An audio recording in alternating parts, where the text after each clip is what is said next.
手是吧？行，你和警察叔叔解释吧。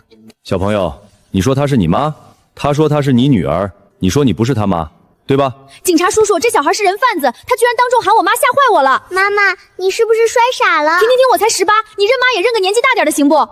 你说你18？我是长得比较显小了，出去人家还说我是初中生呢。我怎么变成这样了？这是什么情况？爸爸，我和妈妈在警察局，你能来接我们吗？怎么回事？你妈打你了？没有。你妈打别人了？也没有。妈妈好像傻了。你这小孩怎么还造谣呢？等等，这个声音怎么那么像我的死对头江玉白？江玉白，你老揪我头发干嘛？你是不是喜欢我啊？滚！我才不喜欢猪。你才是猪！妈妈，你怎么了？小孩，你爸叫什么？妈妈，你连爸爸叫什么都不记得了吗？你就告诉我，爸爸叫江玉白。啊，江玉白，你个狗东西，肯定又想出什么新花招整我了。等着，我一会儿把你打爆！啊，大哥，你谁啊？怎么跟江玉白长得一模一样？走了，回家。等等，现在哪一年？2026年。我居然穿越了，还和死对头有了个孩子。不行，我现在要给我闺蜜打个电话。莫依，你就见我一面，求求你了。我在上班，地址发你了。说吧，这次有什么事儿？木依，你先坐，我给你点了芋泥蛋糕。上次你也点了，然后介绍一个成功人士让我认识。那人当场问我生育计划，我不记得那些事。木依，你听我说一件事，说完你要是还想走，我绝对不拦。你初2那年暑假，偷偷在日记本上画了隔壁班赵一航的侧脸，被我发现。你追了我3条街，让我发毒誓，不许说出去。你叫我发誓的时候，还踩到狗屎，是左脚，白色帆布鞋，回家哭了一晚上。你今天特意叫我过来，总不会只是单纯叙旧吧？莫依，我现在脑子里的记忆还停在18岁，我不知道这6年发生了什么。你真不记得了？一个字都不记得？你告诉我，我到底干了什么？你大学毕业跟江玉白结婚，头2年挺好的。芝芝出生之后，你们也恩爱，然后大概1年前，你突然像变了个人。怎么变的？你开始整天围着一个男人转，闹离婚，不管芝芝，跟江月白吵到摔东西。我劝你，你说我嫉妒你有人追，然后你给我介绍了3个奇葩相亲对象，一个比一个离谱。我为了一个男人跟你翻脸，那个男人他比江月白帅，不，比江月白有钱，也不，那他会做饭，他连外卖都是助理点的。那我图他什么？这就是我想不通的，你以前多清醒一个人，突然就魔怔了。那个人叫什么？萧继川。这男的怎么像开了柔光滤镜的诈骗广告？温离，那就是萧继川。就他？莫依，我可以失去6年记忆，但我不能失去饭搭子。你要是不原谅我，我今晚就睡你家门口。你手狗皮膏药的吗？对，专门贴你。这个口味，你还记得我爱吃这个？你的口味我倒背如流。行了，别肉麻，鸡皮疙瘩掉芋泥里了。莫依，我不知道以前的我到底怎么了，但我保证，从现在开始，谁也别想让我再对你不好。我回来了，苏莫依跟我说了一些事。哪些事？比如我这1年像疯了一样追一个男人，然后我差点把所有人都推开。芝芝呢？睡了。我能去看看她吗？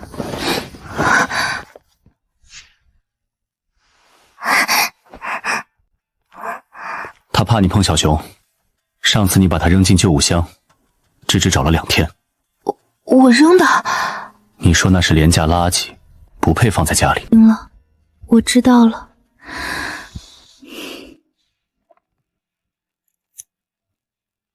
小熊不是缺一只眼睛吗？那就当独眼船长好了，船长都很酷的，对不对？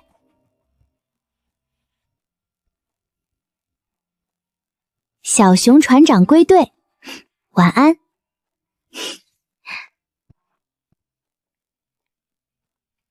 我不知道以前的我为什么会那样对他，但今后我不会了。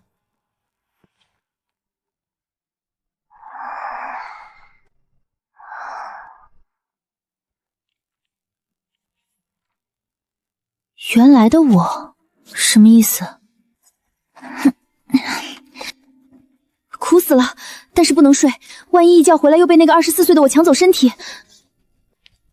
凌晨1点写遗书，写给未来的我，怕他又犯蠢。你现在这个样子能装多久？江玉白，我不是在装，我的记忆只停在一段时内，但从木一和你们的反应来看，我大概干了很多混账事。中间那6年，我不知道我干了什么。大概？那就是肯定了。我像是从一场特别长的噩梦里醒了，梦里干的事我不记得，但留下的烂摊子全是真的。别猝死在我家。你芝芝会害怕。果然还是那个江玉白。等我不关。嘴上说不信，牛奶口味倒记得清清楚楚。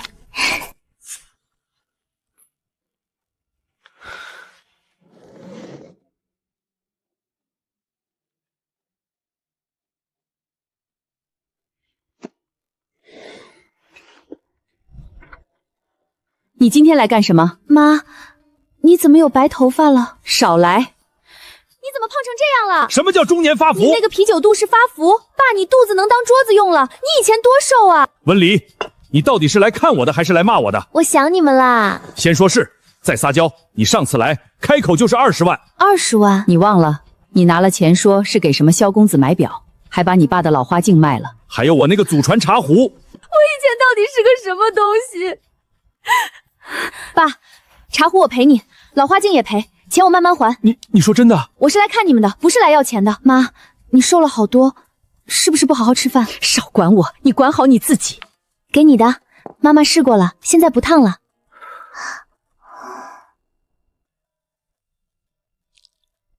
天哪，我女儿分排骨给我吃，我何德何能？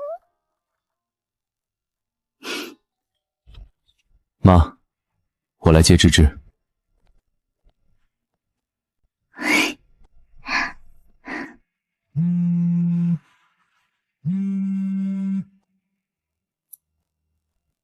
船长同志，你家小主人今天给我分排骨了，记你一个大功。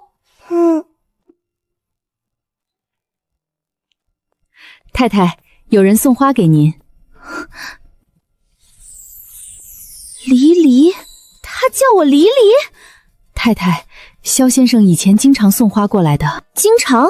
上个月连送了7天，先生把花全扔进垃圾桶了。您当时还跟先生吵了一架。以前的我还真吃这套。太太，您以前每次收到花都会去赴约的。行，我倒要看看这位萧先生到底什么来头。丽丽，坐，我点了你最喜欢的桂花龙井。我最喜欢的是冰可乐。你以前明明说最爱喝桂花龙井。那大概是以前的我嘴瓢了。你约我什么事？你最近闹脾气挺大的，是不是跟江玉白又吵架了？你每次跟他吵完都会来找我。你家镜子是夸夸屯村主吗？什么？意思是你每天照镜子，他都跟你说你最帅，全世界都爱你。温离，别装了，你为了我跟江玉白闹离婚，跟苏沫一翻脸都忘了。所以我现在坐在这里就是想搞明白，我为什么会为你干这些事？你能给我个理由吗？因为你喜欢我，你一直都喜欢我。为什么这屋子里所有人都在看你？因为事实如此。给不了理由，那就没什么好聊的，回见。松手。丽丽，你不是这样跟我说话的。他叫你松手，你听不懂。江玉白，你管的也太……他暗恋谁，轮不到你替他回忆。介绍一下，我合法老公，帅的很客观，力气也很客观。温离，你不该醒这么早。谁让你去见他的？他送花约我的。昨天你手机上萧敬川那通电话，你按掉了，没告诉我。所以你就自己跑去了。江玉白，你吃醋吗？我是怕你蠢。芝芝怎么又带着这个旧玩具？家里什么好的没有，非抱个这是限量版鱼眼船长小熊，全球就1只，比这桌上的菜金贵。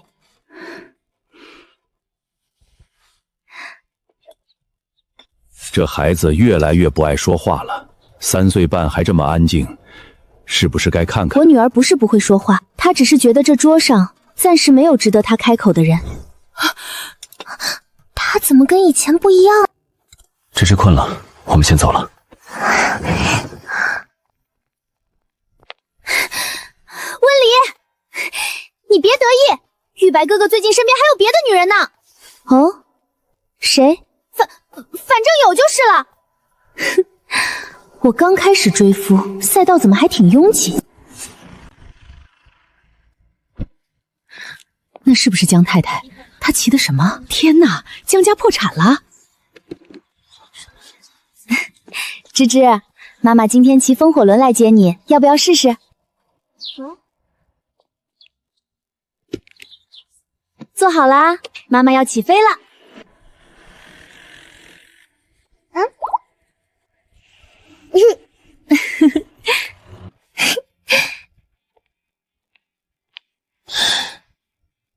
你把那个3轮蹦蹦车发朋友圈了2轮风火轮，谢谢。你是没看见芝芝坐上面多开心？你干嘛？买个儿童安全座椅，装你那个风火轮上。江总，你这是认可了我的座驾？我认可的是安全座椅。太太，您来看看。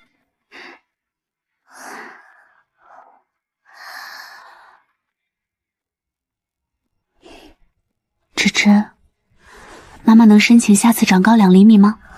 在你的话里。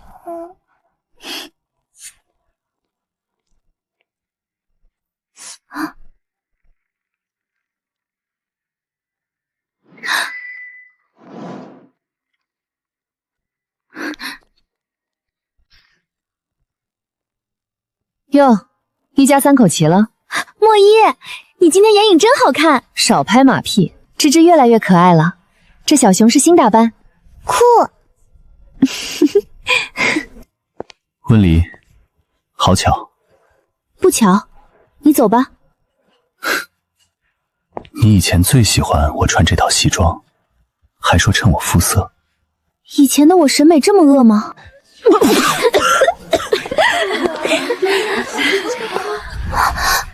你们看他的时候，有没有觉得他自带美颜相机？你不说我没注意，确实看他的时候脑子会慢半拍。玉白，看到没？真帅，不需要滤镜加持。你现在是在破案还是在炫夫？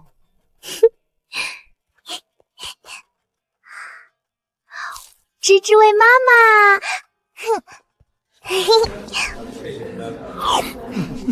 一家3口平均分配，公平公正。温离，我跟你说件事。你又要说你月白哥哥身边有别的女人？我说的是真的。你以前每次见完那个萧季川回来就会变一个人。变一个人？怎么变？就是见他之前还正常的，见完回来就开始闹离婚，骂江玉白，像被按了重启键一样。你怎么知道这么清楚？我在你们家住过一阵吗？谢谢你告诉我。谁要你谢了？我就是看不惯你整天装。以前的温离才不会说谢谢。温离，刚才我态度不好，敬你一杯算赔礼。你买药的时候没问有没有速溶款吗？杯壁上有颗粒没化开，你倒是下次碾碎了再放，我差点以为你在给我家燕麦。我不是。宋诗然，谁让你干的？没有人。你自己也不信吧？我没打算骂你。骗人！我要是想骂你，你那口酒就够你现在躺上了。我问你，是谁让你这么做的？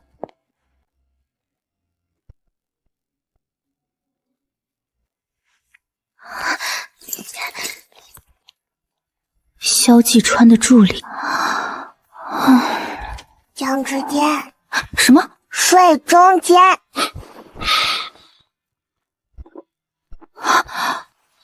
你这动作练了多久？3年半。你再往外挪半寸就掉下去了。我怕碰到你。掉下去芝芝会醒。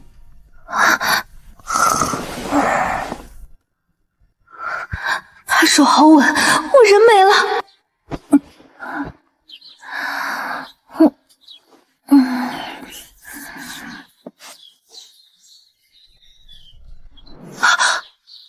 他知道知道我在偷拍他。江玉白，那张大一小学期图书馆门口。手机给我。你明明背对着我，怎么拍到的？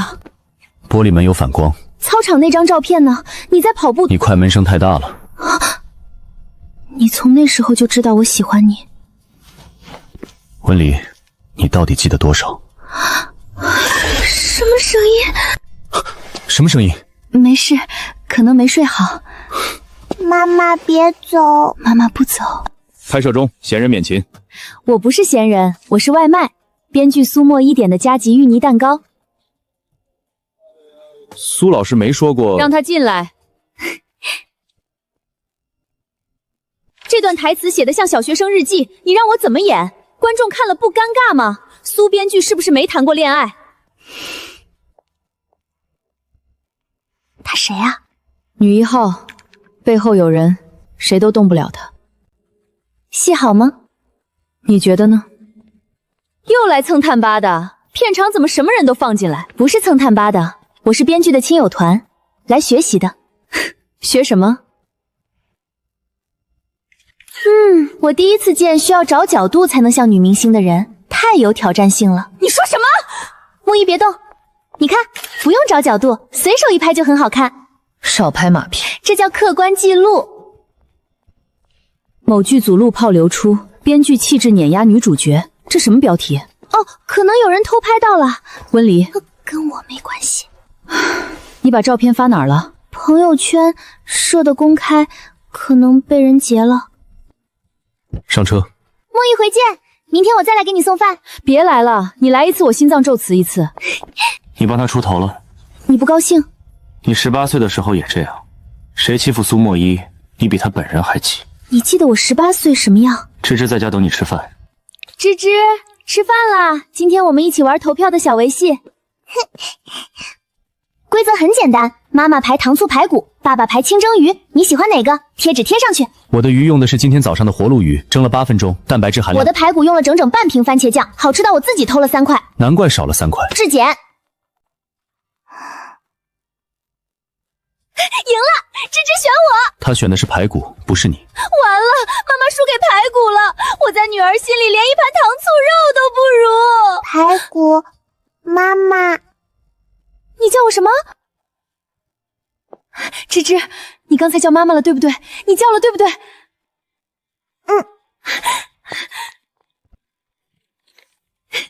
今日最佳发言人奖获奖者江芝芝小姐。还有，这是小熊船长的新纽扣，妈妈找了一下午才找到跟原来差不多的，要不要给船长装上？妈妈以前看见他会变凶。芝芝，你说什么？妈妈看见那个叔叔就不笑了。芝芝，妈妈现在笑着呢，你看。真的笑，真的笑，妈妈保证。嫂子，你来接一下你老公，地址我发你。他喝断片了，谁都不让碰，嘴里就念叨一个名字。什么名字？你自己来听吧。小姐，外卖走后门。我来接人的。江玉白，你们这里喝醉的那个。江总。对，特殊订单，送霸总回家。嫂子你可来了，我们搬都搬不动他。江玉白，回家了。文离。我来接你了，能站起来吗？你真的很重，你知道吗？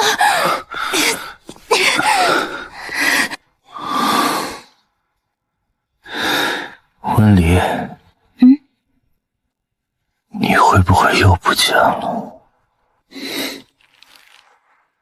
不会，我还没把你追到手呢。江玉白，你配合一点，往右边走，右边。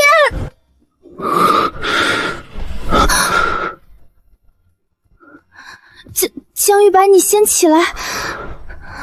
别走。我没走，我就在这儿。你压着我，我想走也走不了。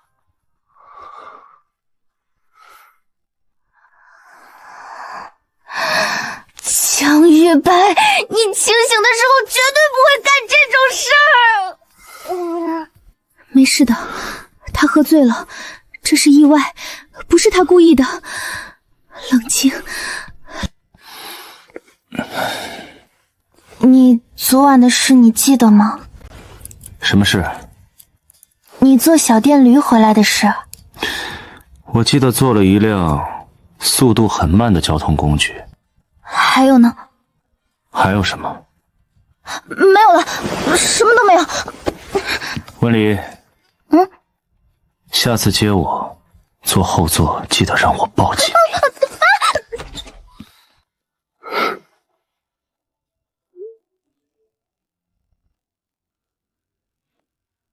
我想给这只小熊换一颗新的纽扣眼。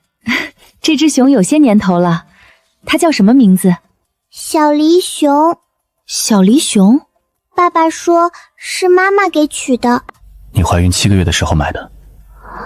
当时你说等孩子出生让小熊陪他，名字是你取的，因为你说生孩子比种梨树还辛苦。那我后来把它扔了。佣人偷偷捡回来的。芝芝，妈妈跟你签一个协议好不好？协议？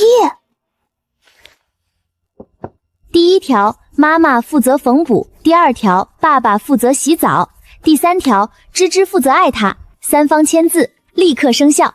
芝芝，按个手印。江总，您的。我负责给一只玩具熊洗澡。别嫌弃，这是你签过最小的合同，但含金量最高。这只熊我有印象，不过系统里登记的买家姓名好像不太对。什么意思？我们记录上显示，这只熊是一位肖先生订购的。不可能，我老公说是我亲自买的。帮我查一件事，小熊玩具购买记录。你看，手作店系统显示小狸熊是肖细川名下购买的，但你说是我自己买的。购物小票，日期你怀孕7个月03天，门店地址当时的旧店面，刷的是你自己的银行卡。那店里的系统记录是怎么变成萧敬川的？这就是我1年来一直在查的事。你查了1年？你每次见过萧敬川之后，情绪会以为是反常，第2次我以为是压力，第3次，你回来后把芝芝的小熊扔了，当着芝芝的面，你以前连芝芝掉一根头发都要心疼半天。所以你不是单纯恋爱脑，你是侦探脑加恋爱脑。我只对你恋爱脑。那萧敬川到底怎么做到的？篡改一个小店的系统记录，这也太小题大做了。不一定是他故意改的。什么意思？我也不确定，但这1年我观察过很多次，周围人对他的态度不正常，不是喜欢他，是不自觉地认为他说的都对，包括你。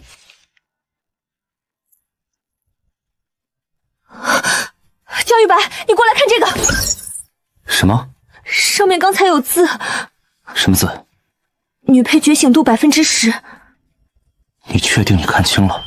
我视力5.2，看得比你清楚。啊！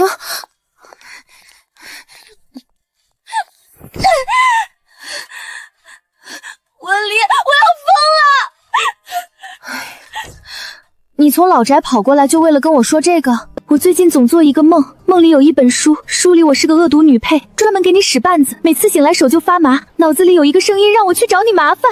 那个声音说什么？他说推动误会，制造矛盾，我不想的，但他一直在嗡嗡嗡，就像有人往我耳朵里塞了个复读剂。你害怕什么？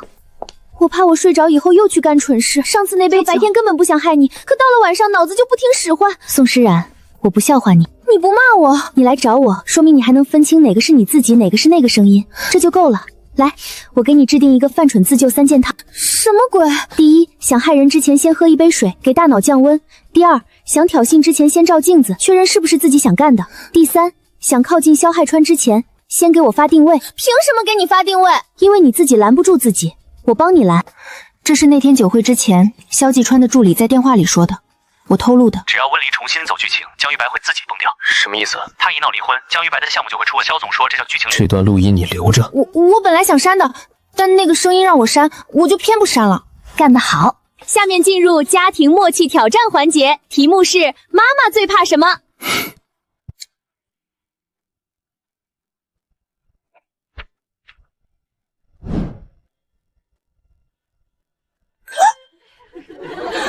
我在我女儿心里就是个吃货吗？他没说错。你写的那个也很离谱。你最怕芝芝不开心？你不怕我吗？你不开心会自己好起来，芝芝不会。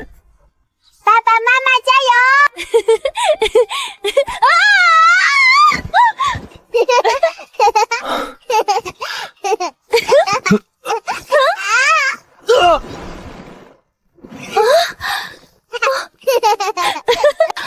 再来一次！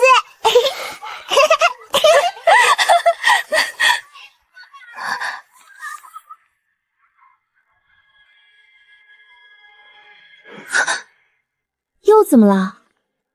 你自己看，这图修的，我用脚趾头都修的比这真实。买了20几个营销号一起发的，你猜幕后是谁？不用猜了，他那个商哥哥呗。温瑶，这事你别管了，我自己能处理。你怎么处理？跟营销号打官司打到退休？你上次让我别来剧组，我偏来了。拍了多少照片你还记得吧？你该不会……我当时拍了周之遥魔系的全过程，原片没修过，带时间戳。你看这张，他自己读不下口头笑了3次，你在旁边改剧本改到手抖。这些照片加上拍摄日志时间线，够证明谁在工作谁在耍当牌了吧？你什么时候学的拍证据？我18岁就会拍了，只不过以前拍的是江月白。那些营销号评论区风向变了，好多人在问编剧是谁，比女主角好看。我拍的吗？温离，谢谢。不用谢，请吃饭就行。这个画风不太像你平时的。莫一，这个角色，这个不是我画的。什么意思？有天早上我打开电脑，这些废稿就自己出现在文件夹里了，我还以为是助手存错了位置，但助手说他没画过这些。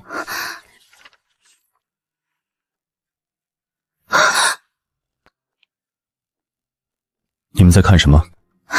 你来的正好。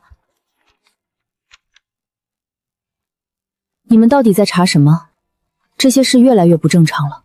爸爸干妈排骨，你女儿的词汇量是不是只有排骨？还有妈妈。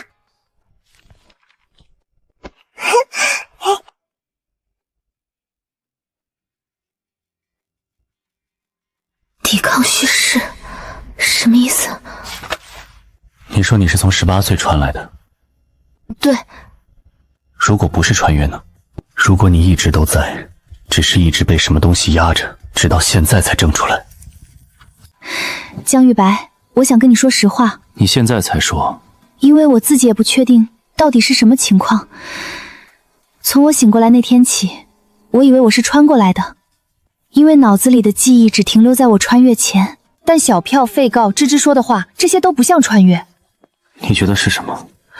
我觉得过去6年的我没有消失，他一直在，但就像有什么东西替他做了决定，然后又把他盖住了。但我知道他一直在往回爬。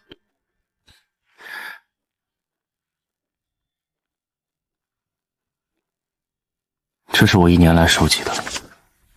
你记了这么久？你每次见完他之后，言行会变成固定模式，顺序都一样。在3楼洗手间哭了40分钟，你怎么知道的？芝芝告诉我的，她说妈妈躲起来哭了。江玉白，你不怕我是什么怪物吗？一个身体住着2套意识。你不是怪物，我怕的不是你是什么，我怕的是你又一个人扛。你就不能说点难听的吗？你一温柔我就绷不住。那我说，你哭的样子很丑。江玉白，你够了！所以我们现在怎么办？光知道不对劲没用，得找到根。我查过他，没有直接证据证明他做了违法的事，但他身边的人甚至你，行为模式都太统一了。你看这句，所有人都会爱上男主。如果萧信川不是普通人呢？如果他是某种规则的中心？你是说他像一个磁铁，不管你怎么扎都会被吸过去？但我清醒了，你也没被吸过去。因为你是你，而我从一开始就只看你，没空看别人。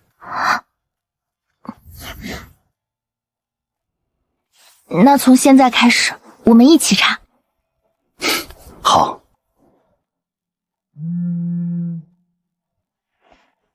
他来了，正好，我也有话问的。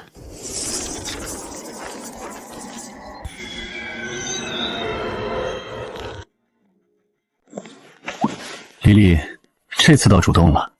我有几个问题，你答一个我记一个。你这是做什么？做笔记。上次聊完我回去什么都记不住，这次我得留证据。李丽，你以前不是这样的。以前你看见我连菜单都顾不上看。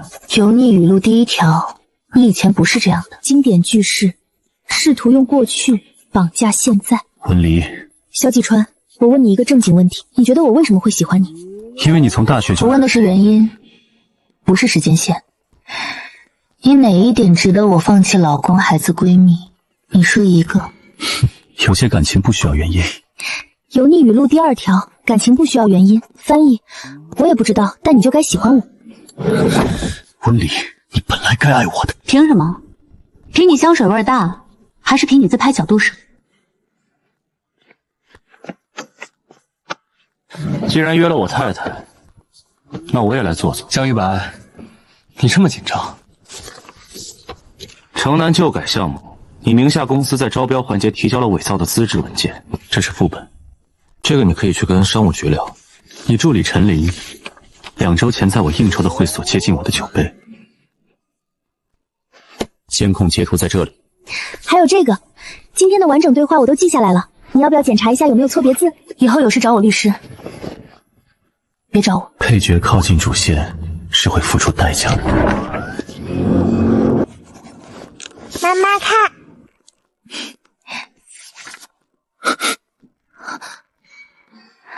芝芝，这是谁？叔叔，什么叔叔？会让妈妈变成不孝的妈妈的叔叔。芝芝，这个叔叔你在哪里见过？他来家里的时候，妈妈就会摔东西。你看，有捂脸叔叔的话，日期分别是3月7号、3月21号、4月3号。3月7号，萧劲宇到公司找我谈合作，顺便来家里坐了10分钟。3月21号，他在你常去的咖啡厅偶遇你。4月3号，就是我醒来前3天，芝芝不认识萧西川的名字，但她能感觉到他出现的时候家里会变。3岁半的孩子比大人还敏感，他不该卷进来。他已经在里面了，只是他自己不知道。江玉白，他写了目录。你确定他认识这2个字？他才3岁半，大部分字他都不会写。你贴了有用吗？芝芝觉得有用就行。你问萧季川的事儿，他从小就这样。我高中跟他同校，所有人都围着他转，班主任、同学，甚至食堂阿姨给他多打菜。他长得有那么好看吗？不是好看的问题，就是你在他身边待久了，会觉得替他说话是天经地义的事，像一种惯性。我差点也中招。之前有个项目跟他合作，谈判的时候我莫名其妙就想让步，回去之后才反应过来，那个让步毫无道理。我们为这事儿吵过，我说他被萧敬川洗脑了，他说我小题大做，后来他自己回过味儿来才信了。所以不光是女性，男性也会被影响，但程度不同，女性好像更容易被他的深情人设吸引，男性更容易在利益判断上被带跑。他到底是什么？我不知道，但温离，你是我见过的第一个在他面前完全没反应的人。怎么会突然想起他？你怎么来了？芝芝让我来接你。芝芝让你来的？嗯。那你在门口站了多久了？没多久。你看到我和楚南之说话了？江玉白，这全凭你改的。手滑。我改一下，江总醋缸保管处。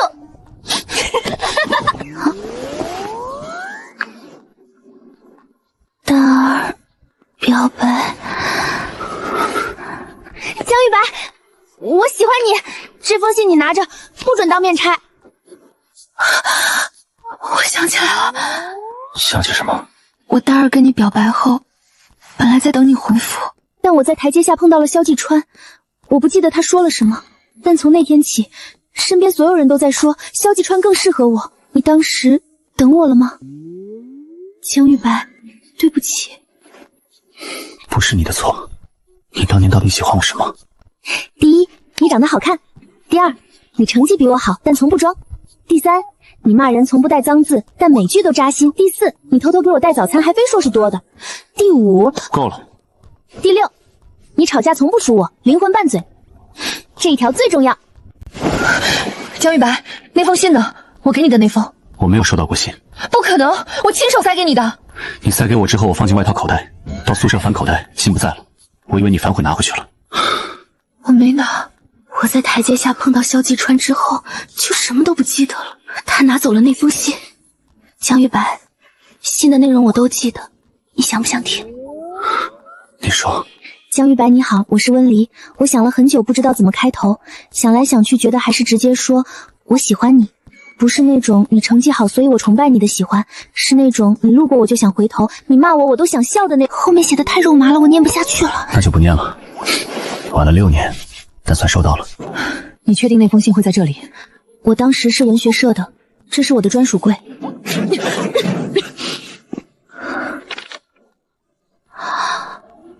这是什么？什么叫女配不需要这条线？原件被拿走了，有人复印了一份留在这里。谁写这几个字的人？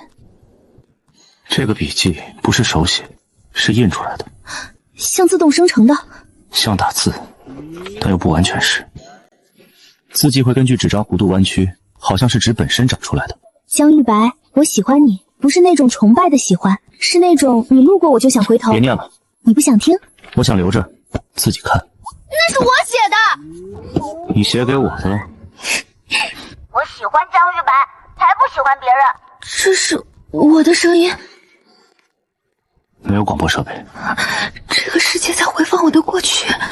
你自己看热搜。角度真刁钻，把江玉白掰开他手的部分完美避开了。蒋少奇，联系律师团队，准备起诉。等一下，你要干什么？我开直播。你疯了！莫一，这种事压下去也没用，明天他还能编新的。不如我自己说。温离，相信我，我不卖惨。大家好，我是温离。我知道大家很好奇，所以我准备了一个时间线。不卖惨，不哭诉，咱们讲逻辑。第一，这张监控的完整版是萧西川抓我的手腕不放，我老公到场把它掰开，被裁掉的那部分我已经交给了律师。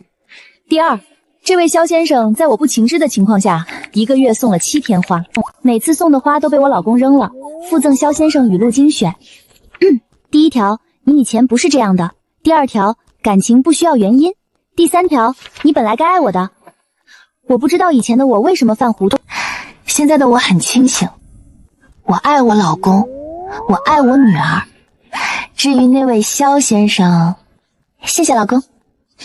怎么样？以后直播前先跟我报备。你紧张啦？弹幕在刷嫂子。那说明群众的眼睛是雪亮的。你看这个号码能查到吗？匿名平台发的，没有来源。如果不止我一个人醒来了，那其他人是谁？温离，我出事了，那个声音又来了，他让我现在立刻去你家找你吵架。我现在很想骂你，但我本人不想。我脚在往前走，脑子在往后退。温离，你快来救我！我在星河商场1楼，我按照你的自救3件套喝了3杯水了，没用。我现在又想骂你，又想上厕所。我照了镜子，确认是我本人，但我本人控制不住我自己。宋诗然，你这个，跟我走，先离开这儿。他让我说你不配待在江家，我不想说，但这句话一直在我嗓子眼转。给我来一杯你们最甜的，加双倍糖浆，再加奶盖，快！你干嘛？喝，甜的能打断那个声音，你信不信？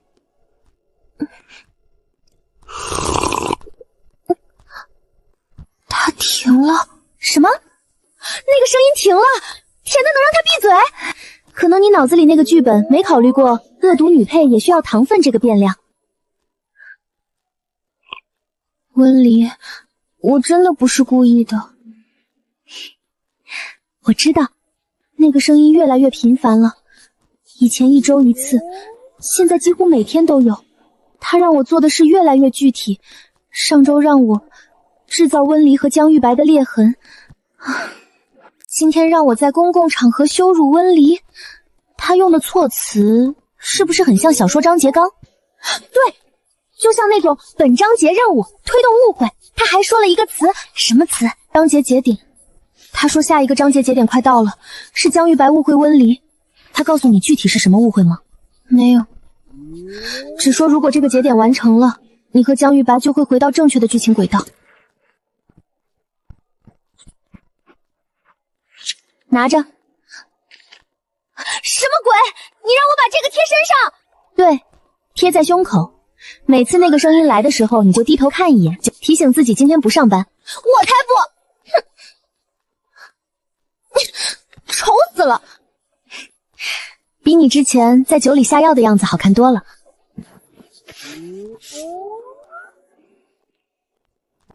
宋诗然，下一个章节节点，我们提前拆掉它。宋诗然说，下一个节点是江玉白误会温离。如果剧情要制造误会，最常见的套路是什么？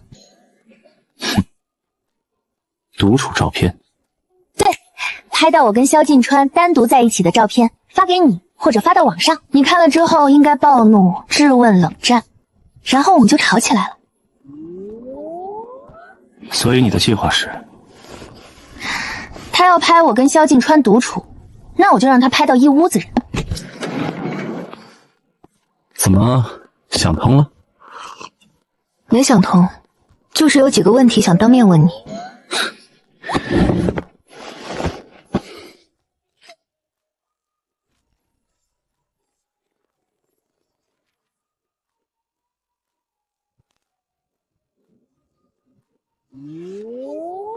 跟踪拍摄、捏造事实、侵犯名誉权，3条够不够？萧劲川，你的章节节点失败了。爸爸很帅，妈妈很厉害，那个姐姐牌子反了。以后爸爸妈妈不会让坏人来了。爸爸，坏人是那个没有脸的叔叔吗？但叔叔来不了了。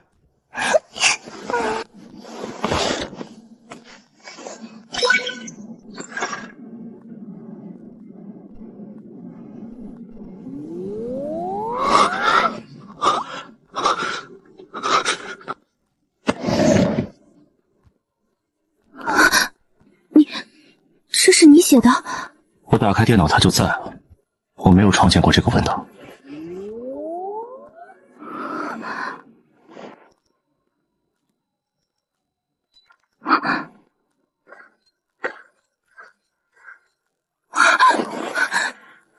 它关不掉。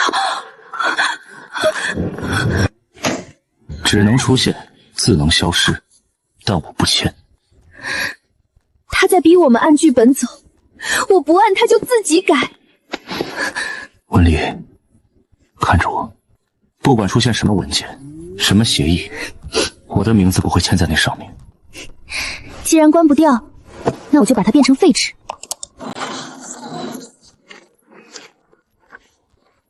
芝芝，帮妈妈在这上面画个东西。画什么？画一个你最不喜欢的东西。坏东西。对，这是飞走的坏东西，我们让它飞走好不好？哈！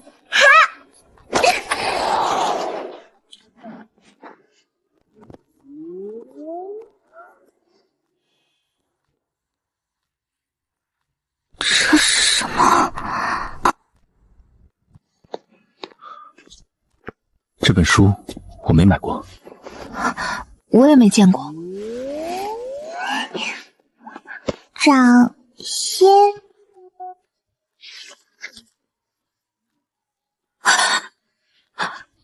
第1章，男主萧继川出场，万众瞩目。第5章，女配温离疯狂追求男主，不顾已婚身份。第8章，温离与丈夫江玉白产生裂痕。第12章，温离与闺蜜苏墨依决裂。第18章，女配温离众叛亲离，净身出户。第21章，江玉白事业崩塌。第23章写的什么？第23章，女配之女被送离主线，男主加冕。我辛辛苦苦嫁到真爱，生了孩子，跟我闺蜜好了20多年，到头来就是给她当踏脚石。我女儿被送离主线，她连个名字都不配留。别伤着自己。温离，你看这里。他骗了。第8章也是，温离与丈夫产生裂痕，这行字也在变模糊。每次我们改变一个选择，目录就消失一行。它不是固定的，他在跟着我们变，只要我们不按他写的做，他就写不下去。他还在等我回去，等不到。芝芝，你怎么还没睡？这个书好丑，我爸爸妈妈天下第一好。芝芝，你怎么想到改名字的？名字不对就改，老师说的。走，睡觉去。妈妈陪你。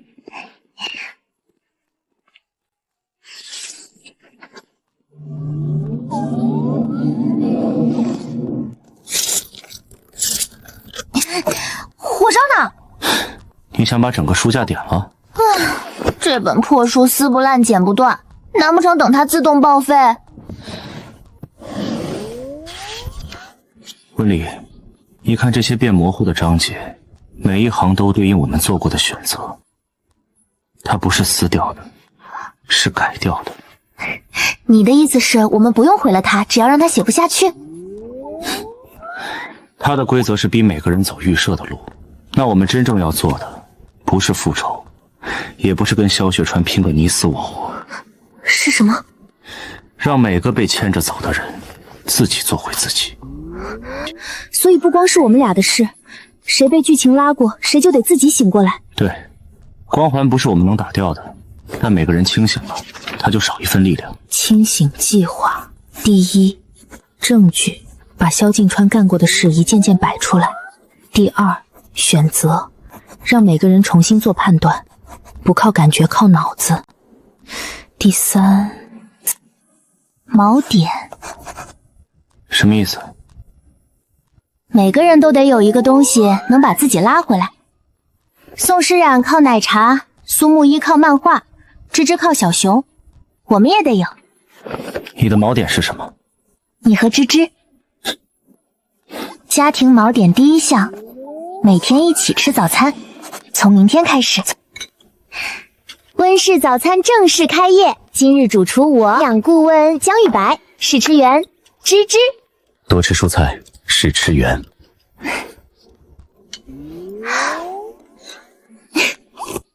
妈妈负责提供错误示范，这样芝芝就知道挑食是不对的。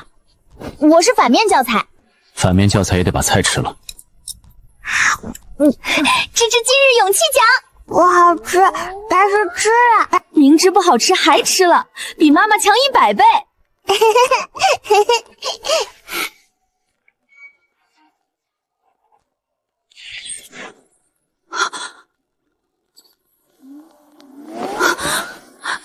这不是我画的。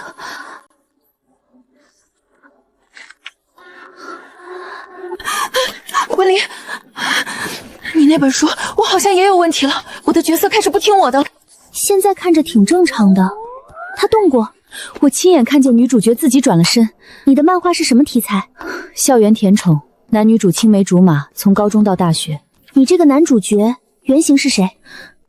商尘。你之前提过这个名字吗？没有，因为没什么好提的。那现在呢？大学的时候我跟商尘差一点就在一起了。告白那天，周之遥突然出现，哭着说商尘答应过要陪他去医院。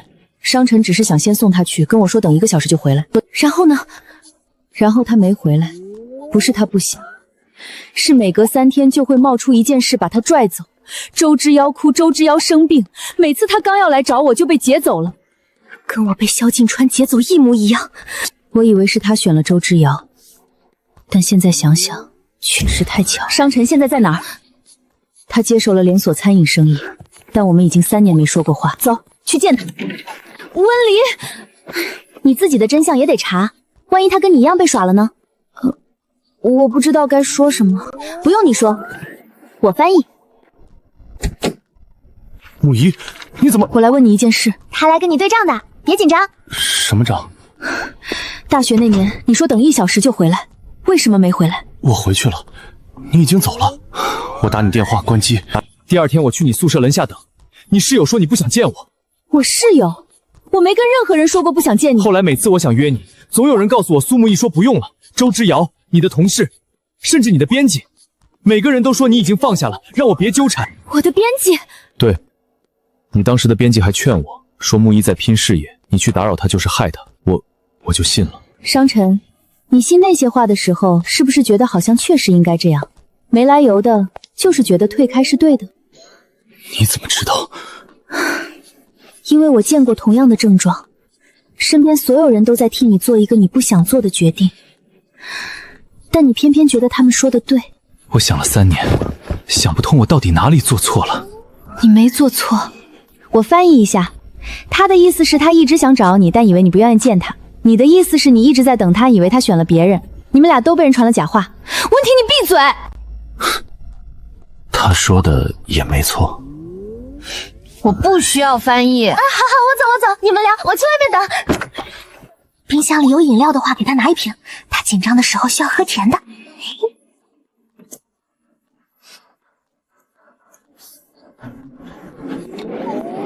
聊完啦？聊完了。他怎么说？他说他从来没主动选过周之遥，每次被拉走，回过神来都觉得莫名其妙。跟我的经历一样。那你们现在？没有，现在3年没说话，不可能一次就。但你嘴角是翘的。没有，风吹的。还有一件事，商尘说周之遥身边有时候会有一种感觉，他靠近他的时候，脑子会突然变迟钝，好像有什么东西在模糊他的判断，跟我描述的萧细川那种感觉很像。周之遥身上也有光环，不确定，但他可能是另一个被偏爱的角色。江玉白，江玉白，我错过你的6个生日，今天一次性补给你。你把家拆了？别站着，先参观第1站高中校草版。你看，这是你高2年级第1的合影，旁边那个翻白眼的是我。你翻白眼是因为你考了第2。我是因为你领奖的时候踩了我的鞋。那是你的脚伸太长了。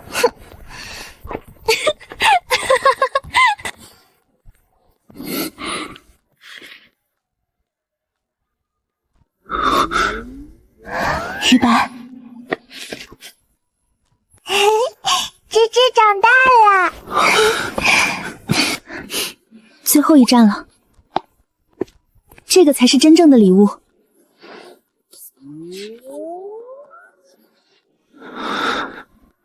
你要是嫌我字丑，可以说我重写一本。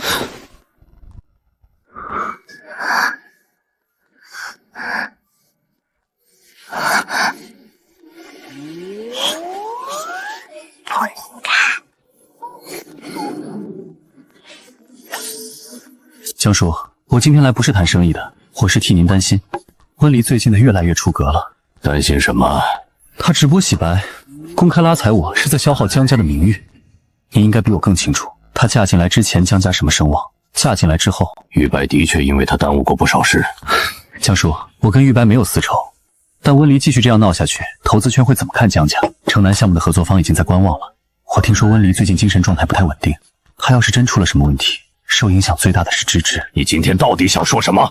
我只是觉得玉白身边应该有个人提醒他，别被感情冲昏头。这个人不方便是我，但可以是您。你来做什么？送东西的。芝芝，把相册给爷爷。爷爷，给你。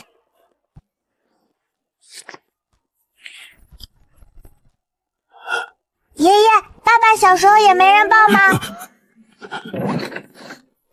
你来干什么？我来接他们。爸，萧继传今天来找过你了。我娶温离不是为了反抗你，也不是一时冲动，是因为我爱她。这件事我22岁确认过，现在再确认一次。你走吧。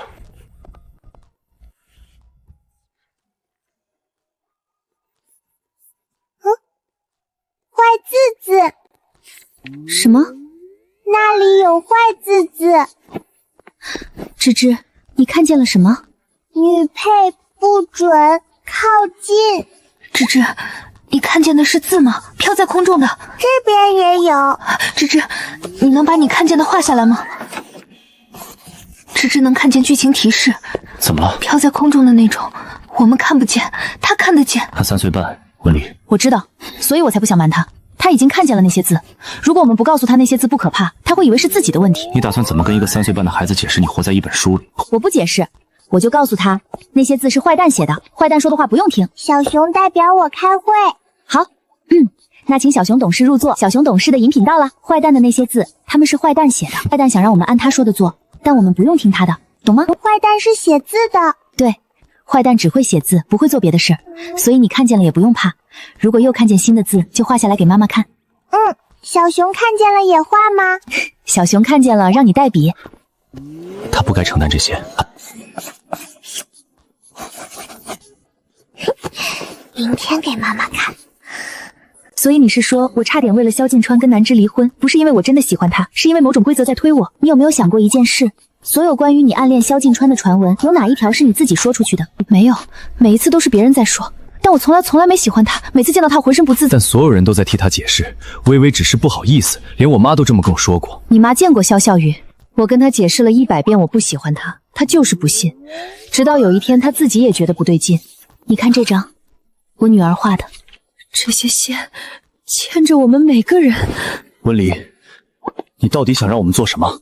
不做什么，我就想让你们知道真相，然后自己选。你是继续被这条线牵着，还是把它剪断？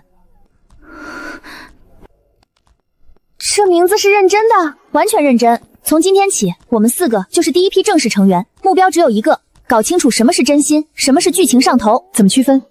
我总结了3条。第一，如果你对一个人的好感来得毫无道理，问问自己上一秒在想什么。被光环影响的感觉是突然的，真感情是积累的，有道理。我每次莫名觉得萧晨川不错的时候，前一秒我都在想别的事。第二，看你身边的人是不是在替你做判断，如果所有人都在替你解读你的感情，那不正常。第三呢？第三最简单，远离他之后你是松了一口气，还是真的难过？你干嘛？送水果。各位，这位是我们小组唯一指定家属旁听员，有问题可以问，但没有投票权。水果吃完叫我。温离，江玉白对你也太好了吧？头疼，要叫医生吗？不用。数据各位已经看了，但我想说的是，城南项目不只是投资回报率，它承载着这个城区3万户居民的期待。我选择这个项目，不是因为利润，而是因为我相信好的商业应该有温度。又来了。肖总说的很好，但我建议各位看一下实际数据，城南项目的地质勘测报告、施工周期测。另外，关于投资回报周期，我们团队的测算基于过去3年同类型项目的实际数据，而不是感觉。叔叔阿姨们好，爸爸说我可以帮忙提醒大家，感觉会骗人，数字不会哦。江总，你们家这个宣传大使比市场部厉害。他收费不便宜，一次1盒草莓。赢了，芝芝的录音绝了！你什么时候录的？昨晚他非要跟我开会，我顺便让他说了2句。他知道自己成商业武器了吗？他知道了，他说下次要收2盒草莓。启动女配母亲线，他不会就这么算了的。妈，你找我什么事儿？黎黎，妈跟你说个事，你别急。你说。你跟江玉白是不是过得不太好？妈，谁跟你说的？不是谁说的，妈自己的判断。妈就是觉得那个萧继川虽然你之前做了些傻事，但他那个人好像也不是不可以。妈，你再说一遍，你觉得萧汉川不是不可以？我也不知道为什么突然这么想。昨天在菜市场碰到一个人，跟我聊了几句。我回来以后脑子一直转这件事。那个人长什么样？是斯文穿西装的30岁人。妈，你还记不记得我初3那年暑假，你教我做蛋炒饭？就是我把鸡蛋打到灶台上，蛋壳掉进锅里炒了半天发现的事儿。你说温离，你要是做饭这个水平，以后得嫁个会做饭的。你记得这个？我当然记得。你还说嫁人要嫁那种嘴上嫌你笨，手里帮你擦灶台的人。妈，你自己想想，江玉白是不是你说的那种？我怎么会觉得萧细川不错？他算哪门子的不错？老温，把擀面杖给我找出来！干什么？有人在菜市场给我洗脑，让我觉得萧细川那个东西配得上我闺女，我要找他立论。擀面杖不行，换国产大面积大。妈冷静，不用国产也不用擀面杖。我冷静个屁！有人算计我闺女，我还得冷静。黎黎，你老实跟爸说，那个萧继川到底想干什么？爸，简单说，他想让我回到以前那个状态，围着他转，不管家，不管芝芝。好嘛，这小子真是吃了雄心豹子胆。黎黎，那你现在需要妈做什么？只要您记住今天的心痛和愤怒就行。行了，别说那些了，这是我今天炖的，给你拿回去，给于白也补补。爸，你这是承认女婿了？我补的是芝芝爸爸，跟他本人没关系。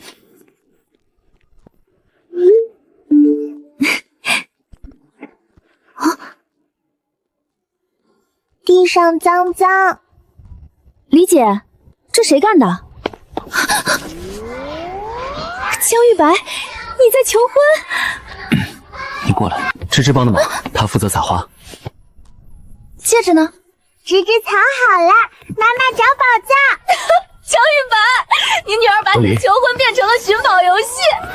但后来你忘了，这次你可以重新选。我选你。妈妈选爸爸，妈妈选爸爸。芝芝去帮妈妈拍照好不好？去找李姐拿妈妈手机。那币刻了什么？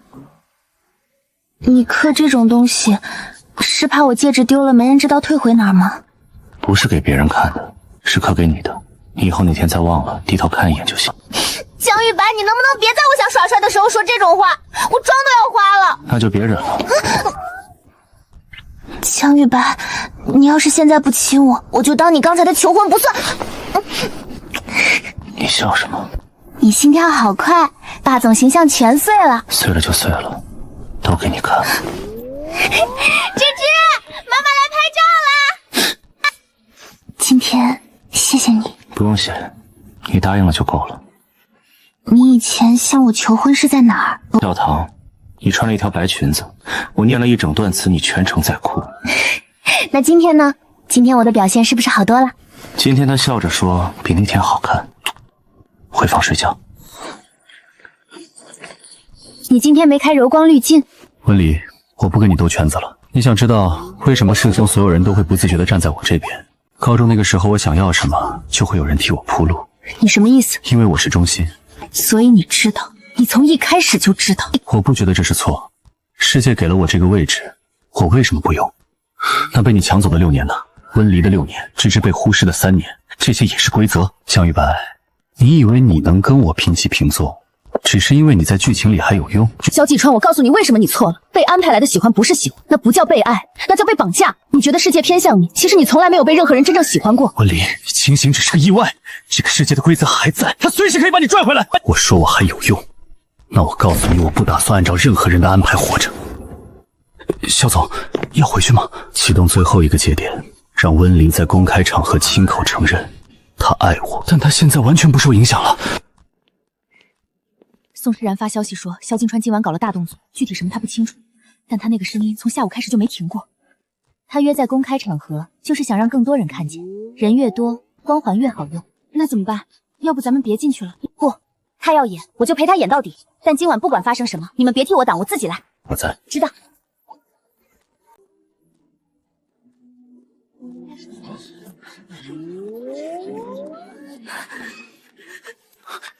文离，看我。妈妈，你今天选谁？不好意思打扰大家了，屏幕上那些画面确实是我。过去我做了一些傻事，伤害了我的家人和朋友。屏幕座上那个绝不是我想成为的样子。刚才我女儿问我今天选谁，我选我自己，然后我自己选择江玉白和芝芝。这个选择不需要任何人批准，也不接受任何人的剪辑。妈妈很厉害。刚才在里面有那么一瞬间，我差点说出来了，那句话就在我嘴边，我控制不住。是芝芝救了我，她一开口，那个东西就断了。所以芝芝不只是能看见那些字，她还能打断它。我们得快点结束这些，在芝芝不得不做更多之前。怎么了？我一直以为这张便利贴是24岁的我在作恶，但现在重新看，这都是我的字。过去的我没有完全消失，他清醒时留了这些线索。原来被压着的我一直在挣扎，18岁意识醒来不是外来的我，是一直被压着的真实的我。我没有穿越，但伤害芝芝、推开大家、闹离婚那些事还是我做的。温离，你可以补偿，但别否定那个一直想回来的你。你怎么每次都知道该说什么？因为我看了1年，那个被困住的你，比谁都努力。芝芝，妈妈跟你说一件事。以前妈妈做了很多事让朝你害怕，都是我的错。我保证从原谅一点点，明天再原谅一点点。妈妈不哭，芝芝不怕了。我想去我们结婚时的公寓，那里可能还有我最初的线索。那间公寓我封存了，搬走后没再进去过。为什么封存？因为里面都是你还正常时的东西，我怕进去了出不来。这次我们一起去。这里好小。你当时嫌大房子住着空，说2个人挤在一起才有家的感觉。我居然能被排班洗碗？你排了，但执行率不到30%。那70%谁洗的？谢谢了。这个硬盘里有什么？我不确定，搬家的时候没来得及带。我愿意，我嫁给江玉白是我最知心的决定。我当时怎么哭成这样？牧师等了你5分钟，我递了3张纸钱，你用了7张，多的4张是苏木一从后面递过来。莫一也在，他在，哭得比你还惨。这句话让他又崩了几。因为你的选择是规则无法抹除的真实锚点。2份，1份你自己留着偷看是吗？那我收版权费。520万，你们霸总转账都不看小数点的吗？看了，这是版权费，不还。我把无名书的目录、纸质化的剧情，我漫画里自动出现的废稿全部做了交叉比对。发现什么了？这些自动生成的内容有一个共同特征，它们全是套路。你是说这本书不是某个人写，是某种模板？对，它就是一个规则系统，专门吸收大家的理所当然的偏见来写。所以这本书不是什么神写的天命，它就是一堆烂俗的规矩堆出来的懒东西。你们说什么？这本书是套路堆出来的？对，它的规则来自偏见，只要大家不买账，它就写不下去了。那他给我写的人设呢？胸大无脑的恶毒女配，这也是偏见。偏见来自大家的理所当然，只要我们都不按套路选，它就会越来越弱。芝芝能看见提示，说明它已经开始不稳定了。越多人清醒，就越容易攻破它。莫一，你能不能把这个分析做成一份简单的说明？不要专业术语，就说人话，给所有需要清醒的人。如果这本书的规则来自偏见，那萧启川的光环也来自偏见。男主就该被所有人爱，这是偏见。只要大家不再觉得理所当然，他的光环就没用。你来干什么？看我笑话？我来给你看2段视频。这2个人，你觉得谁演得好？你什么意思？周之遥，我不是来跟你算旧账的。你怕的不是我不是温离，而是有一天没有了萧泽川，你什么都不是。你懂什么？这个圈子里没有靠山，你连门都进不去。那3年前你没有靠山的时候，谁让你进的门？是你自己。你当时的试戏是我看过的同期最好的一个。你有天赋，但这3年你把天赋全换成了依赖，依赖一个连你演技好不好都不在意的男人。他在意的只是你听不听话。你以为我不知道吗？我知道我退步了，每次看回放我都知道，但我不敢停，一停就什么都没了。那就别停，但也别靠着他，你自己走，走到哪儿算哪儿，总比被人牵着摔下去强。苏木一，以前的事，剧组的事，黑稿的事，对不起。我收到了。他哭了，真的哭。怎么样？不是以前那种为了表演的哭，是被戳穿之后控制不住的那种。那他愿意跟萧玉川切割吗？他没明说，但他道歉了，真的道歉了。给他点时间。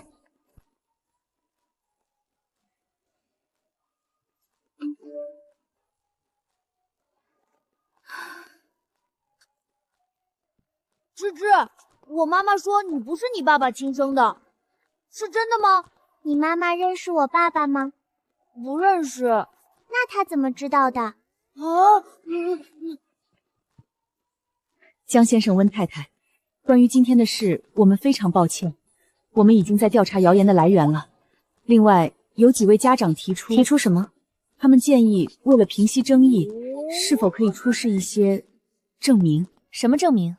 比如亲子鉴定。园长，亲子关系不是给流言验货的商品。造谣的人倒是可以验验脑子。园长，我不追究学校的责任，但请查清楚是哪位家长在传这种话，我会让我的律师直接跟他沟通。芝芝，今天幼儿园的事，那个男孩说的话是假的。你怎么知道？因为我长得像爸爸，我鼻子像爸爸，眼睛像妈妈，我自己照过镜子了。你女儿3岁半就会自己辟谣了，像他妈，走快！爸爸妈妈今天也接我吗？每天都接。那小熊也要一起接。你来了，爸。谣言的事你知道？我查了，是宋庭兰身边的一个司机跟萧锦川的助理有来往，我已经辞退了。谢谢。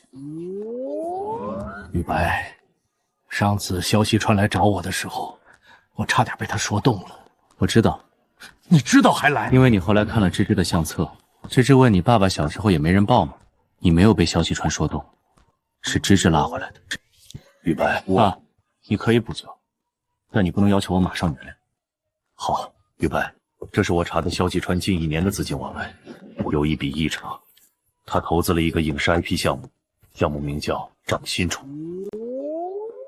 芝芝，爷爷给你带的。爷爷努力一点。你看这个，掌心宠项目登记时间是2年前，出资方是萧吉川个人账户，一本根本没有正文的书，他拿什么开发？这里还有项目备注栏写着叙事模型持续更新中，这不像是在开发一个 IP， 更像是在喂养。什么？你说过那本书的它来自偏见，偏见需要再开发这个故事，它是将用被反复讲述的模板给这套规则冲脑。所以只要这个项目还在跑，书的规则就不会彻底消失。那就让它停。怎么停？还有发布会，我查过了，下周3他要在发布会上把这个 IP 正式推向市场，把自己包装成深情男主原型，把你塑造成婚内追求他的女人。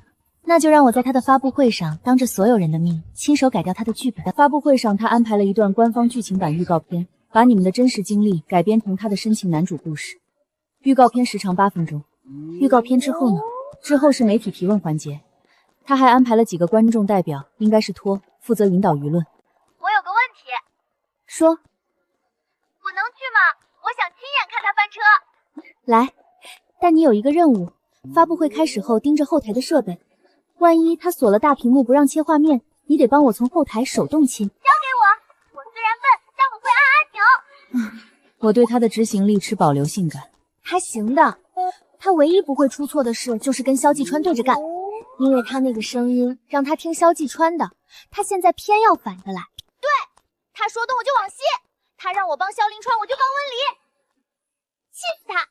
我联系了2家财经媒体，如果发布会上他用了温离的真实信息做商业宣传，构成侵权和名誉侵害，我可以现场让律师发函。你负责法律，我负责舆论。你打算怎么做？他要演深情男主对吧？那我就上去告诉所有人，这个男主是假的，不是用证据，是用我自己的故事。真话永远比编出来的剧本好看。宋诗冉到位了吗？到了，他说后台只有2个技术人员，他已经跟其中一个搭上话了，用的理由是我是萧总的表妹来帮忙的。他真的用了这个理由。他今天光环开得挺大，没关系，他开得越大，等会儿碎得越响。接下来，请大家看一段我们精心制作的预告片。这个故事里的每一个角色都有真实的原型。他把我的人生拍成了8点档，而且是烂尾的那种。我去了。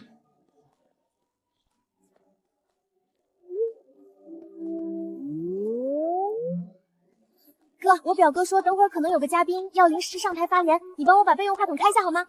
萧总没说有这个环节啊。临时加的嘛，你知道我表哥这个人喜欢惊喜。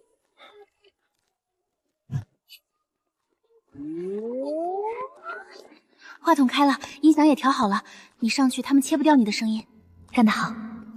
温离，你要是搞砸了我可救不了你。各位好。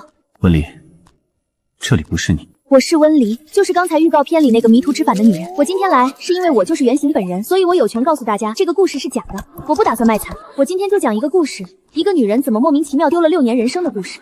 各位想象一下，你睡了一觉醒来，发现自己嫁给了高中死对头，多了一个3岁半的女儿，闺蜜把你拉黑了，爸妈挡着不让你进门，你的第一反应是什么？我的第一反应是我是不是在做梦？然后我发现不是梦，更可怕的是过去1年的我一直在追台上这位魏先生。我老公比他帅，这个不需要投票。我老公比他有钱，这个也不需要验证。我老公还会记住我获救后想喝蜂蜜味牛奶，而这位先生连自己的外卖都是助理点的。那我为什么会追他？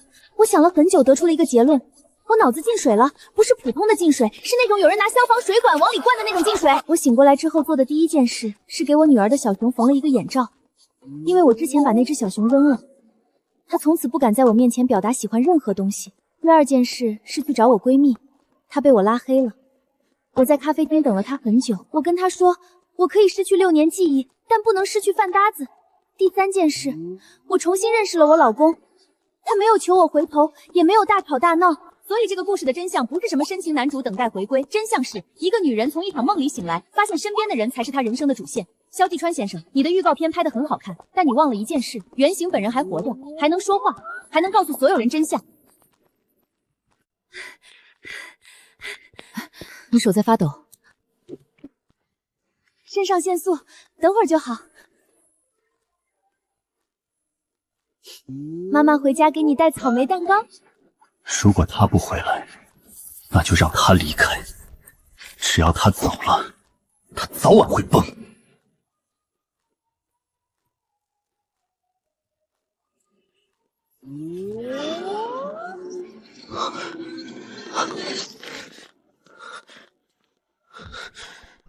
这不是我的想法。你怎么还没睡？睡不着。骗人！你手在抖。有一个念头一直在冒，说我应该离开，说我待在你们身边会让你们有危险，说签了那份协议是对你和芝芝最好的保护。这不是你的想法，你要是真信了这套，我今晚就把你绑在沙发上。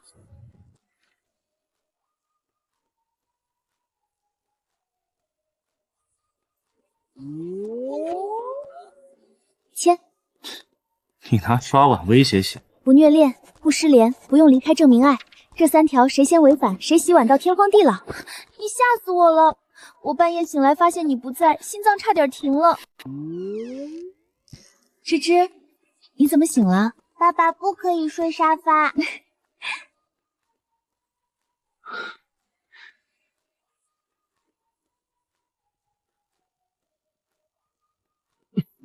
走。城西商业广场的投资人上午打电话来说要重新评估方案。补什么材料？以前签备忘录贼要给我禁掉。周志尧那边，他经纪人回复说，周潇近期在专心拍戏，暂时不参加任何商业站牌活动。他用的哪个词？暂时？原话是以后也不一定。妈妈，坏滋滋今天没有了。没有了，一个都没看见。但是小熊说，安静的时候更要小心。你能不能擦干头发再出来？到处滴水。你帮我擦。你头发比以前长了。没时间剪。你这个发旋长得好奇怪，跟个小台风似的。你18岁的时候就说过，在教室后排偷偷数我有几个发旋。你怎么知道？你数的时候嘴在动，我又不像。江玉白，你靠那么近干嘛？你不是在帮我擦头发？擦完了。那就别收走了。那个，明天那封邮件，秀丽堂。明天的事明天说。文丽，不管明天那里有什么，你是我。这件事比任何真相都重要。谁说我要停？还是我停下来？你闭嘴，江玉白。不管明天那里有什么，我不会再被覆盖了。你看，城北旧礼堂，你大2那年学校社团在那里办过一次联谊活动，那天是你给我写完情书之后第3天，也是你第一次在路上偶遇萧一成。所以那个地方是一切开始的地方。明天我跟你一起去。他可能设了局，所以才要一起去。你一个人去的事，以后不会再有了。晚安，明天见。晚安。话筒开了，音响也调好了，你上去他们切不掉你的声音。干得好，温里，你要是搞砸了，我可救不了你。放心，搞砸了算我的。你们来了。你约我来这里，说知道我为什么醒来。说吧。温里，你还记得这个地方吗？我记得，江玉白说这里是我第一次遇见你的地方。他说被他劫走是什么意思？6年前，你在学校给江玉白写了一封情书，你塞给他之后回来的路上经过这里，门口有个社团活动的海报，你停下来看了2秒。然后呢？然后我走过来跟你打了个招呼，就一句话，这个活动挺有意思的，要不要一起看看？就这一句？就这一句。但从那1秒开始，你的故事线被我牵走了。不是因为我输的规则里，男主靠近女配的瞬间，命运就开始转向。那封信呢？我给江玉白写的那封，我拿走了，不是我主动想拿。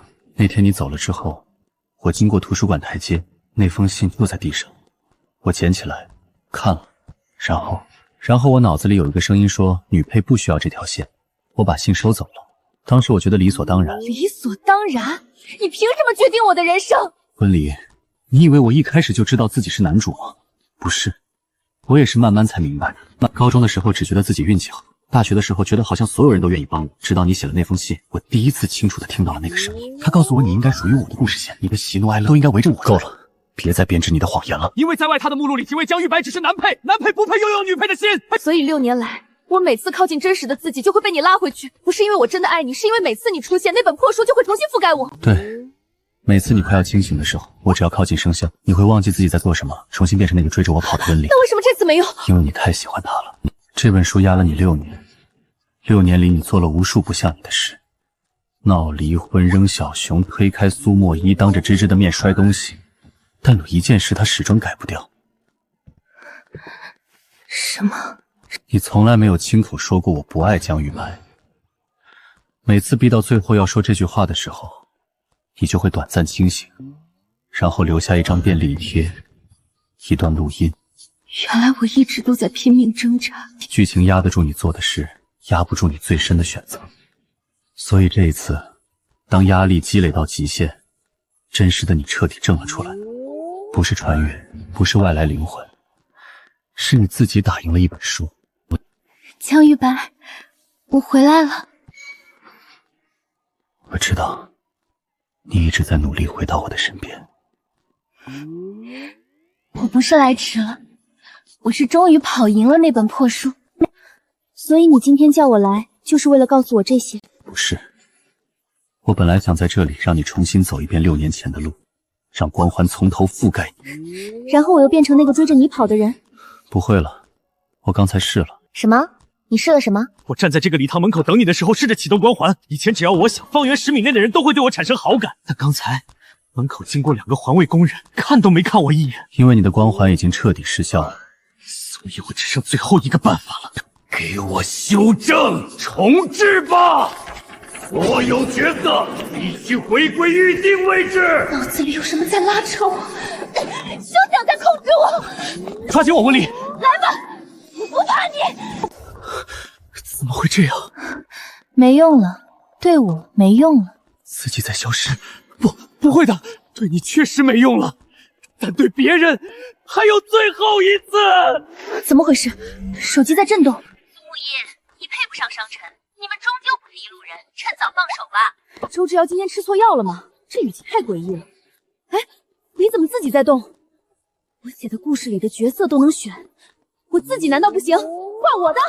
是不是心里还有萧季川？南之，你胡说什么呢？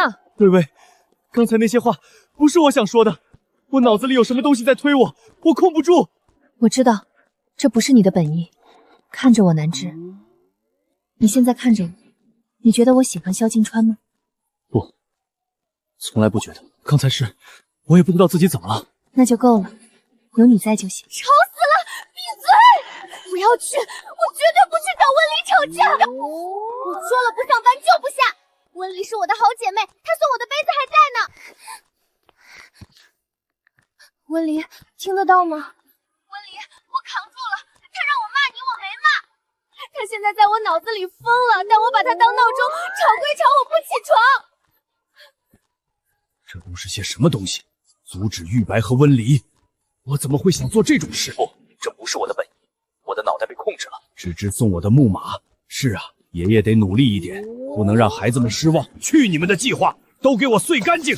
你启动了对所有人的修正。不是我启动的，是书自己的最后挣扎，我只是打开了它。蒋少奇，所有人发定位，立刻来城北旧礼堂。温离，我们来了，累死我了，总算赶上了。你能不能消停点？你知不知道我刚才差点把自己锁进厕所里？玉白，我也来了。你们都来了？废话，我自己写的角色都知道选自己的路，我总不能不如纸片人吧？你们居然全都有自己的意识，这本故事书已经快要到极限了。他还在垂死挣扎。一切还没有结束，温离，他还剩最后一个条件。什么条件？只要你亲口说我后悔，所有被改变的剧情全部诉无，一切。温离，别听他的。温离，你扪心自问，这6年你不后悔吗？如果我当时没有遇见你，我的人生会是怎样？后悔，我后悔错过吱吱叫的第一声妈妈，我后悔伤了莫一的心，让她3年不愿意接我电话，我后悔把爸爸的茶壶卖了，把妈妈气出白头发，我后悔让江玉白一个人扛了1年，连句实话都没人跟他说。那就到此为止吧。但是后悔不是把我推回你身边的理由。我选江玉白和芝芝，因为这就是我的选择，从来没变过。萧季川，我的后悔是给我自己的，不是给你拿来重启剧情的燃料。不，自己怎么消失了？不该是这样的。你赢了，文丽。我们赢了。安静了，那个声音没了，彻底没了。漫画文件恢复了，角色没有乱动。南芝，你现在脑子里还有那个讨厌的声音吗？什么都没有了，只有你。我已经把那些废纸碎掉了。你为什么不恨我？因为恨你没用，我要恨的是那套规矩，不是你。文丽，你说我从来没被真正喜欢过，其实他也是个可怜人。你说的对。你们谁有笔？给你的笔，写点好玩的吧。现在它空了，谁想写什么自己来。真的写什么都可以吗？但只能写你自己真正想要的，不是别人觉得应该的。我要回家吃饭。温离，你许的愿能不能有点志向？回家吃饭就是我最大的志向，跟我老公和女儿一起吃。那我也写这一条，我要和温离、芝芝一起回家。你写的跟我差不多嘛。目标一致，效率高。我要画自己的故事，写完了，该你了。我要聪明一点，至少比昨天聪明。温离，我有个问题，说吧。今天怎么这么客气？那本书以前给我写的人设是胸大无脑，我能改成胸大有脑吗？可以，但得靠你自己更新版本。我和南芝想好好过日子，不被任何人替我们做决定。江叔叔，你也写一个吧。做一个不迟到的父亲。还有很多空白页，以后的事以后再写。